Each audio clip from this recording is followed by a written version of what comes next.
ମୁଁ କୃଷ୍ଣାଂଶୁ ଆପଣଙ୍କୁ ସ୍ୱାଗତ କରୁଛି ଷ୍ଟଡି ପ୍ଲାଟଫର୍ମ ଷ୍ଟଡି ଷ୍ଟାର୍ଟ को आज आउ एक निजुक्ति विषय कथा बा नुआ किछि पोस्ट क्रिएट कराई ता विषय कथा बा किछि पोस्ट को आपनकर उच्छेद कराई ता विषय भी कथा बा ये लेटर आप माने देखिबे कोन ना फिशरीज एंड एआरडी डिपार्टमेंट तरफ डिटेल्स रे जिबा किंतु ता पूर्व गोटे छोट इनफॉरमेशन जदि आप माने प्रिपरेशन करूछंती पीओ पई भी स्टडी स्टार्ट सहित जोड़ी होई के बेठरो प्रिपरेशन आरंभ करि परबे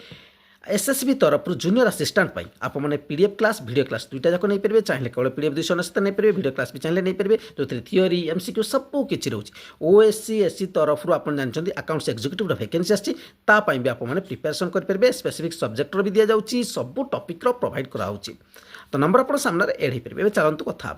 देखो ये जो वैकेंसी आपने देखुं ए किसी नुआ पोस्ट क्रिएट करे तथा जो पोस्ट बढ़ाई दि जाए जूनियर असिस्टेंट वैकेंसी जब देखा पूर्व आपर कौन थी ना आपणकर 12टा था बर्तमान 51 को अर्थात 39 39टा पोस्ट अधिक बढ़ी जाइए जगार जदि आम देखा एसओ 15 थिला से 15 रहा अर्थात ना बढ़ी ना कमी किंतु एसओ असिस्टेंट सेक्शन ऑफिसर जदि जीवा आपनकर 54टा थिला बर्तमान 31टा हो अर्थात 23टा पोस्ट आपनकर कमी जाइए जेहेतु जूनियर असिस्टेंट पोस्ट गुड़िक बढ़ाई दिगला तेणु एसओ असिस्टेंट सेक्शन ऑफिसर बर्तमान आपनकर कमी जाइए तेणु वैकेंसी आपने देखा पाइबे स्टडी स्टार्ट सहित जोड़ी थे जो वैकेंसी आसो आपको इनफर्म कर दिया आप मतामत अपेक्षा रही और आपको किसी डाउट भी अच्छी निश्चित कमेंट कमेंट करेंगे धन्यवाद।